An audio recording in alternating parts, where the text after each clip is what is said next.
할렐루야. 우리 앞지자고 인사하겠습니다. 보고 싶었습니다. 감사합니다. 감사합니다. 오늘 아이들 찬양하는 걸 보면서 여러분들의 얼굴에 입가에 미소가 저절로 지어지는 것을 발견하게 됩니다. 제가 아무리 설교를 또 아무리 재밌게도 웃지 않으시더니 아이들의 모습만 봐도 이렇게 즐겁구나, 기쁘구나. 여러분, 이것이 하나님이 우리에게 주신 순수함이라는 개념입니다. 여러분, 순수하면 기쁠 수 있습니다. 순수함으로 돌아가면 행복할 수 있는 것입니다.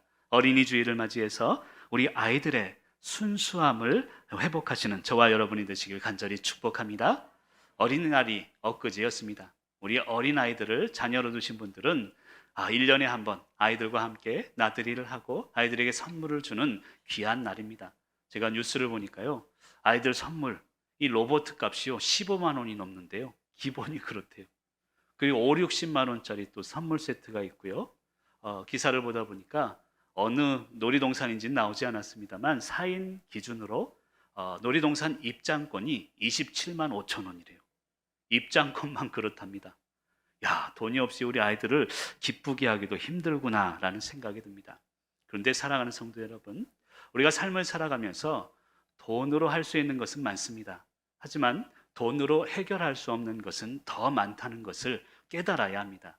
다시 말씀드리지만 우리의 경쟁에서 승리하기를 가르치기보다 그냥 자연 속에서 아름다움을 발견할 수 있는 아이로, 일상 속에서 기쁨을 누릴 수 있는 그런 아이로 키워야 될 줄로 믿습니다.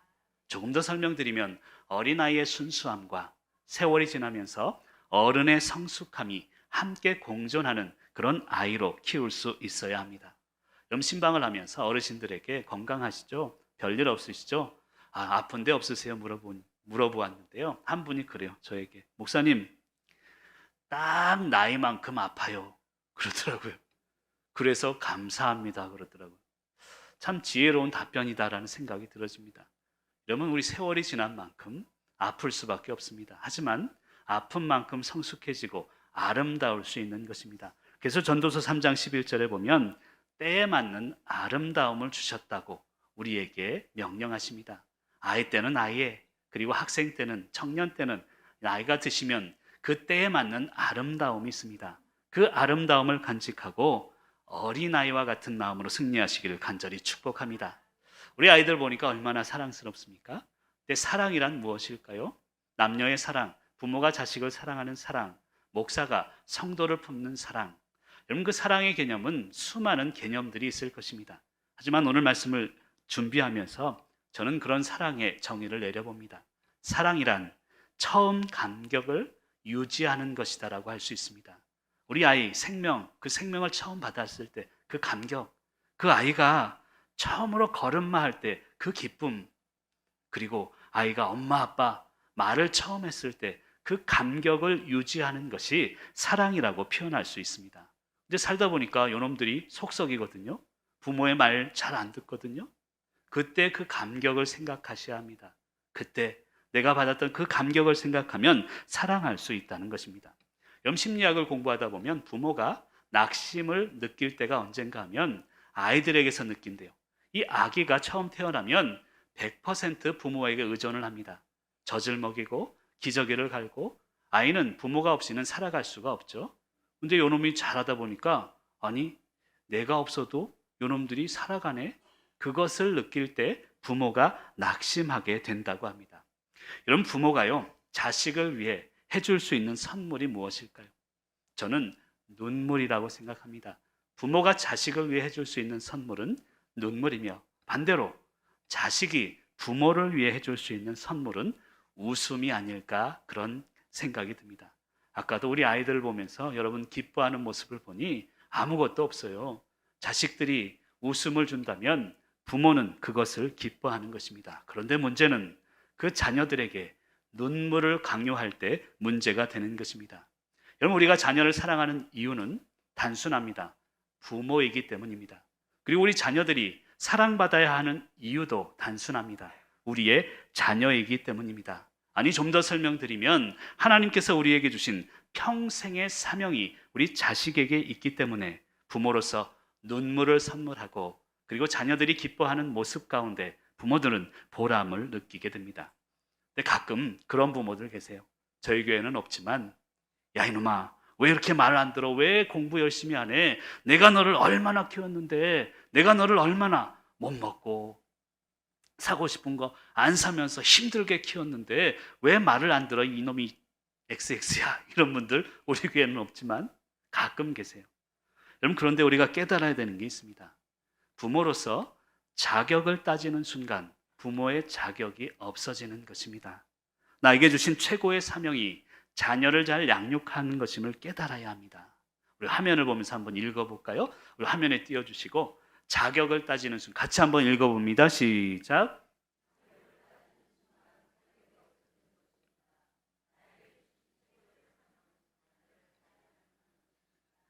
그것은 내 삶을 이어가는 것이고 그것이 영생이며 영원 속에 계신 하나님을 전하는 것이기 때문입니다. 아멘. 여러분, 자녀 앞에서 자격을 따져서는 안 됩니다. 내가 힘들게 살아왔으니, 너를 위해 희생했으니 너도 그래야 한다고 강요해서도 안 됩니다. 부모는 눈물을 선물하는 존재요, 자녀는 웃음을 선물하는 존재이기 때문입니다. 더 중요한 것은 나에게 주신 평생의 사명은 바로 자녀에게 있기 때문입니다. 자녀의 삶을 잘 이어가게 하는 것이 어떤 의미에서는 영원한 생명이라고 할 수 있는 것입니다. 영원 속에 계신 하나님을 우리 자녀들에게 전달하는 것이기 때문입니다. 이런 모든 것을 다 이루었어도요, 자녀 양육을 이루지 못하면 아무것도 이루지 못한 것임을 오늘 어린이 주일을 통해 깨달을 수 있기를 간절히 소망합니다. 오늘 말씀을 통해 자녀를 그리고 가정을 어떻게 세우는 것이 진정한 은혜인지를 깨닫기를 원합니다. 첫 번째로 오늘 말씀은 가정을 세우고 자녀들을 세우고 지키는 것은 내가 아닌 하나님임을 설명하고 있습니다. 첫 번째로 하면 읽어주시면 좋겠습니다. 첫 번째로, 우리 1절 말씀도 읽습니다. 여호와께서 집을 세우지 아니하시면 세우는 자의 수고가 헛되며 여호와께서 성을 지키지 아니하시면 파수꾼의 깨어있음이 헛되도다. 아멘. 여러분, 1절에만 여호와께서 2번 반복이 됩니다. 2절을 읽다 보면 여호와께서 3번 반복이 되는 것을 알 수 있습니다. 이 말은 우리의 삶의 주체가 늘 하나님이 주체가 되어야 된다는 것입니다. 그런데 내가 우리 삶의 주체가 되고 내가 우리 자녀의 주체가 되면 수고도 헛되고 깨어있음도 헛되고 수고의 떡도 헛되다라는 것을 설명하고 있다는 것입니다. 그럼 자녀 양육의 주체는 하나님이 되어야 합니다. 가정을 세우시는 분도 하나님이 중심이 되어야 되는 것입니다. 그럼 자녀 교육이 중요합니다. 어떤 분이 저에게 상담을 요청해 왔습니다. 그리스도인으로서 세상과 다른 삶을 살고 싶은데 영어, 수학, 과외를 시켜야 돼요, 말아야 돼요? 그런 상담을 해왔습니다. 그래서 제가 얘기를 드렸습니다. 시키세요. 다른 아이들보다 더 많이 시키시고 좋은 음식도 먹이시고, 다만 그런 열정이 말씀에도 있어야 합니다. 여러분, 영어, 수학, 과외는 시키면서 왜 성경 과외는 없을까 생각이 들어집니다. 저도 좀 돈 좀 벌게요. 그런데 사실은 말씀에 대해서 더 우리가 관심을 가지고 집중을 해야 합니다. 세상 교육 시켜야 돼요. 남들보다 시킬 수 있다면 시켜야 합니다. 그런데 그 관심만큼 왜 말씀에는 관심이 없는지, 그것을 오늘 말씀을 통해 깨달아야 될 줄로 믿습니다. 과외 선생님에게 이제 조금 있으면 스승의 날인데 상품권 선물을 하고 잘 봐달라고. 근데 왜 목사에게는 안 해요? 해달라는 얘기 아닙니다. 오해하지 마세요. 자녀 교육이, 진정한 자녀 양육이 무엇인지를 우선순위를 먼저 깨달아야 되는 것입니다. 말로는 생명의 말씀이라 하는데 왜 우리 자녀들에게 진정한 생명의 말씀을 가르쳐 주지 못하는가? 이것을 어린이 주일을 통해서 우리가 깨달아야 될 줄로 믿습니다. 목사님, 세상 자녀들보다 믿는 자녀들 더 보란 듯이 키워야죠. 그렇게 키우세요. 그렇게 키우셔야 합니다. 다만 세상적인 비교와 부모의 체면으로 자녀 양육을 해서는 안 된다는 뜻입니다. 행복의 기준은 세상에 있지 않기 때문입니다. 자녀 자신에게 주신 하나님의 계획이 행복의 기준이 되어야 합니다. 그럼 지금까지는요, 획일적으로 자녀들을 키워왔습니다. 공부 열심히 해, 좋은 대학 가서 좋은 학교 나와서 좋은 직장, 대기업에 취직하고 좋은 결혼, 배우자 만나고, 누구나 획일적인 교육을 했습니다. 근데 하나님이 원하시는 교육은 그게 아닙니다. 하나님이 자녀 각자에게 주신 하나님의 뜻과 계획대로 그 사명을 이어가는 것임을 믿으시길 간절히 축복합니다. 여러분, 그런데 이 진정한 사랑은요, 자기 부정에서 시작됨을 알아야 합니다. 무슨 말인가 하면 나를 깨트리지 않고는 누군가를 사랑할 수 없습니다. 좀 더 구체적으로 내 기준을 깨트리지 않고는 사랑할 수 없다는 것입니다. 자녀들을 진정으로 사랑하기 원한다면 부모의 기준으로 사랑해서는 안 됩니다. 아이의 기준으로, 아니 더 나아가 하나님의 사명대로 아이들을 품어야 합니다. 많은 부모님들이 그런 생각을 해요. 부모인 내 기준으로 키워야 올바로 키운다고 생각합니다. 아닙니다. 부모인 내 기준을 포기해야 올바로 아이들이 자랄 수 있다는 것입니다. 언젠가 제가 설교하며 예화를 든 적이 있습니다. 사자와 소가 사랑을 했대요. 너무너무 사랑하니까 이 사자가요, 먹고 싶은 고기를 사냥해 와서 자기는 먹지 않고 소에게 계속 갖다 줬답니다. 그러니까 소가 사실은 풀을 먹어야 되는데 이 사자가 갖다 주니 사랑하니까 고기를 계속 먹었대요. 소는 사자를 사랑하니 풀을 자기는 먹지 않고 사자에게 계속 갖다 줬대요. 사랑하니까 또 사자가 풀을 먹네. 사랑은 기적을 낳습니다. 근데 이게 계속되다 보니까 힘들어졌어요. 그리고 결국 사자와 소가 헤어지기로 마음을 먹었습니다. 그리고 헤어지면서 하는 말이 나는 너에게 최선을 다했어. 그 말 한마디 하더랍니다. 그럼 최선은 다했지만 그게 사랑은 아니라는 것입니다. 진정한 사랑은 최선을 다하지만 내 기준으로 사랑하는 게 아니라 내 기준을 포기해야 진정으로 사랑할 수 있다는 것입니다. 대부분의 부모님들은 내가 가지고 있는 기준이 진리라고 생각합니다. 하지만 내가 기준이 될 수 없다는 것, 그게 진정한 진리임을 깨달아야 합니다. 어린이 주일을 맞이해서 이 기준을 깨시길 바랍니다. 하나님만이 오직 아이들의 기준임을 깨닫는 저와 여러분이 되시기를 간절히 축복합니다. 그래서 1절에 보면 여호와께서 집을 세우지 아니하시면이라는 표현을 합니다. 자녀들, 집, 부모, 자녀, 그리고 부부간의 관계 모든 것이 하나님께서 세우셔야 가능하다는 뜻입니다. 그럼 집 얘기가 나왔으니까요. 요즘은요, 집 한 채 마련하기가 그렇게 어려운 세대입니다. 예전에는 초가삼간도 그냥 짓고 살았는데 지금은 왜 그렇게 힘든지. 여러분, N4 세대라는 말이 있습니다. 혹시 아세요? 3포가 있거든요. 세 가지를 청년들이 포기했대요. 첫 번째는 연애, 두 번째는 결혼, 세 번째는 출산입니다. 여기서 끝났으면 좋을 텐데 5포가 또 있다네요. 거기다가 뭐를 더 붙이냐면 주택 사는 거 포기했대요. 인간관계까지 포기했답니다. 거기서 끝나면 또 좋을 텐데 7포가 있대요. 거기다가 꿈과 희망까지 포기했대요.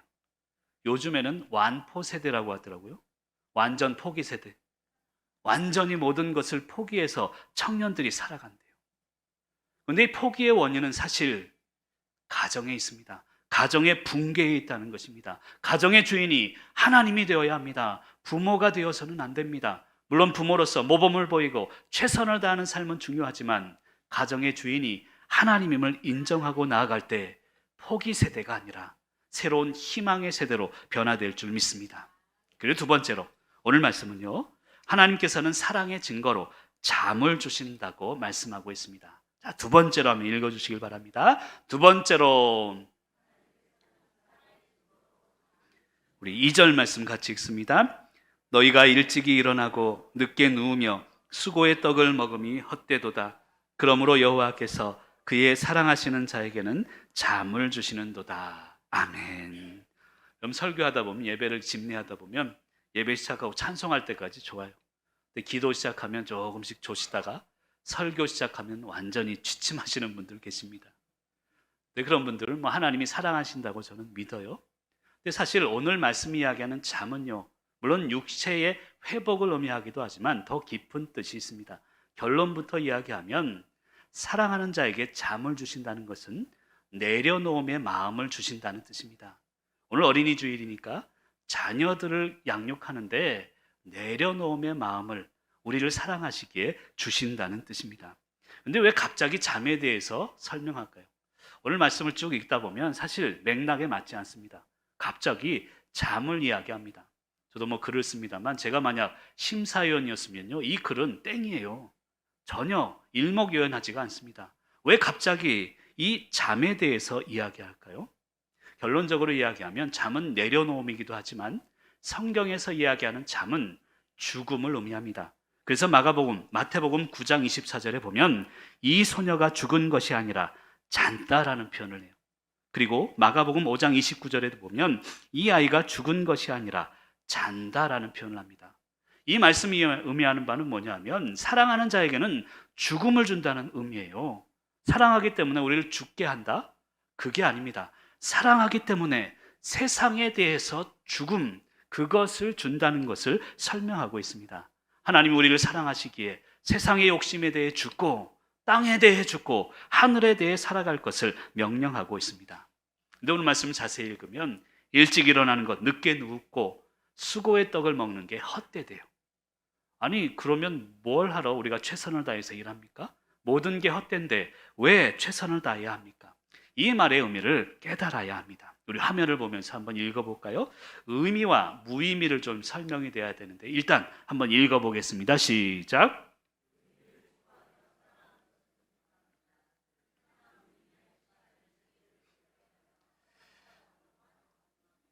여러분 저는 목사로 성도님들을 보면요, 말씀 그리고 기도 예배 시간이 다 나오길 원하고 새벽 예배도 다 나왔으면 좋겠고 이게 사실은 의미 있는 시간이죠. 근데 의미 있는 시간으로만 인생을 살아갈 수는 없습니다. 때로는 여행도 가셔야 되고요. 때로는 뭐 친구들도 만나야 하고 그리고 세상적인 일들 속에 빠져서 살아갈 수밖에 없습니다. 그래서 이 신학적인 용어로 우리의 시간은요, 날줄과 시줄이라고 표현할 수 있습니다. 무의미한 시간과 의미한 시간이 함께 공존하는 것이 우리의 시간의 이어짐이라는 뜻입니다. 다시 말씀드리면 의미 있는 시간만이 존재하는 게 아닙니다. 무의미한 시간도 존재하지만 그것을 지혜롭게 처리하는 것이 필요하다는 이야기입니다. 아니 목사님 잠을 이야기하면서 무슨 무의미? 왜냐하면요, 잠을 자게 되면 의미 있는 일을 할 수 없기 때문에 그래요. 잠자면서 일할 수 없죠. 잠자면서 먹을 수 없습니다. 사랑하는 자에게 잠을 주신다는 뜻은 뭐냐면 자녀 양육에 있어서 무의미한 일에 있어서 그냥 넘어갈 줄 아는 용기가 있어야 된다는 것입니다. 여러분 부모로서 어떠세요? 저도 그래요. 사실은 큰딸이 지금 포르투갈 가 있는데 공부 열심히 해서 돌아오길 원해요. 한 달에 보내는 돈만 해도 그냥 만만치 않은데 제가 카톡으로도 얘기를 해요. 열심히 해라. 공부 열심히 하고 예배도 잘 드리고. 나중에 보니까 의미 있는 일을 제가 얘기하는 것은 맞습니다. 그런데 24시간 그렇게만 살 수 없어요. 때로는 친구도 만나기도 하고 무의미한 일인 것 같지만 그것을 잠자는 것처럼 내버려 둘 수 있는 그런 용기가 우리에게 필요하다는 것을 설명하고 있습니다. 그런 의미에서 진정한 잠은, 오늘 말씀 이야기하는 잠은 내려놓음의 시간입니다. 그리고 기억을 정리하는 시간입니다. 하루에 잠을 자면서 그렇죠? 하루를 정리하는 시간입니다. 다시 말씀드리면 사랑하는 자에게 잠을 주신다는 말씀은 육신의 회복을 의미하는 말씀입니다. 하지만 더 중요한 것은 우리 영혼의 욕심을 내려놓으라는 뜻입니다. 우리 화면을 보면서 같이 한번 읽어볼까요? 개념이 어려운데 직접 읽어보시면 좀 도움이 되리라고 믿습니다. 같이 한번 읽습니다. 시작.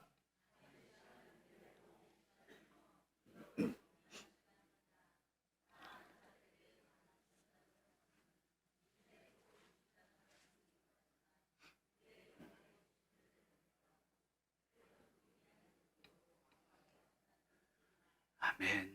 여러분들 부모님들 열심히 사신 분들은 어떤 줄 아세요? 그 자녀들에게서 자신의 삶을 이어가길 원합니다. 자녀들도 똑같이 열심히 살길 원합니다. 그러다 보니까 무의미한 일들을 그냥 지나치질 못해요. 꼭 꼬집으려고 하고 그것을 고치려고 하고. 하나님이 사랑하는 자들에게 잠을 주신다는 이유는 그 말씀의 의미는 무의미함을 참을 수 있는 용기를 가지라는 뜻입니다. 여러분 OECD 국가 중 34개 국가 중에 우리가 행복지수를 조사했대요.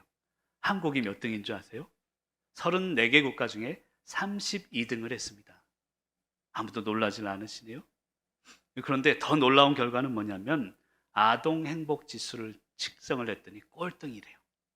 어린날인데 청소년 행복 지수 34등 꼴등이랍니다. 근데 1등 하는 게 있대요.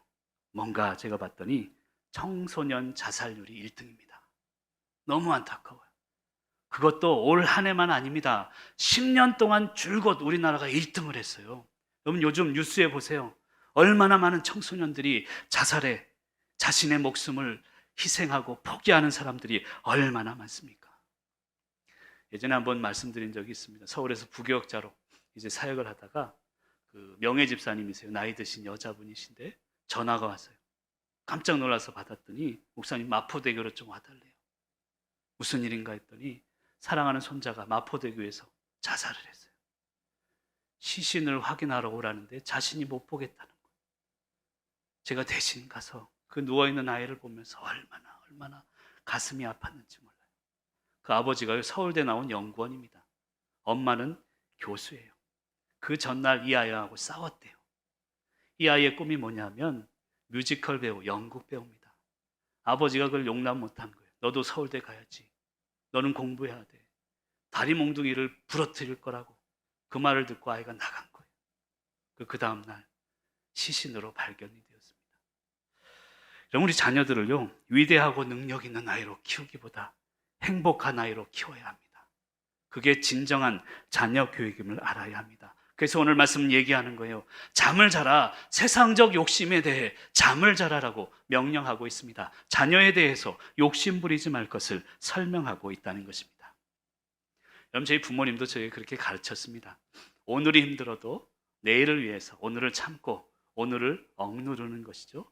그래야 내일 행복할 수 있다. 이게 세상적인 교육이었습니다. 물론 맞습니다. 하지만 성경이 이야기하는 교육은 좀 다릅니다. 내일을 행복해야 하지만 오늘도 행복해야 된다는 개념입니다. 오늘을 행복하지 못하면 내일도 행복하게 살지 못하기 때문입니다. 우리 부모님 세대를 보면요 외국 사람들하고 많이 달라요. 제가 브라질에서 선교할 때만 해도요 외국인들은 시간이 주어지면 할 일이 많아요. 가서 책 읽기도 하고요 수영하기도 하고요 굉장히 그 시간을 잘 활용을 합니다. 근데 우리나라 사람들은 시간이 생기면 무엇을 해야 할지 고민하며 시간을 다 보낸다는 거예요. 예를 들어서 은퇴하신 우리 믿음의 부모님들 보세요. 은퇴를 딱 하니까 시간이 많아졌네. 근데 두렵대요. 남들은 출근을 하는데 나만 시간이 많으니 그게 두렵다는 것입니다. 그래서 이 시간을 어떻게 보내야 될지를 모른다는 것입니다. 사랑하는 성도 여러분, 그런 부담과 그런 강요의 교육에서 이제는 벗어나야 합니다. 전도서 3장 11절은 그래서 이런 말씀을 합니다. 때를 따라 아름답게 하셨다. 때에 맞는 아름다움이 있는 것입니다. 그 때에 맞는 아름다움을 찾으며 승리하시는 저와 여러분이 되시길 간절히 축원합니다. 마지막 세 번째로 오늘 말씀은 이야기합니다. 우리의 자녀들은요 여호와의 기업이고 장사의 수중에 화살 같은 존재라고 명령하고 있습니다. 이 개념이 굉장히 중요합니다. 우리 3절과 4절 말씀을 같이 한번 읽습니다. 시작.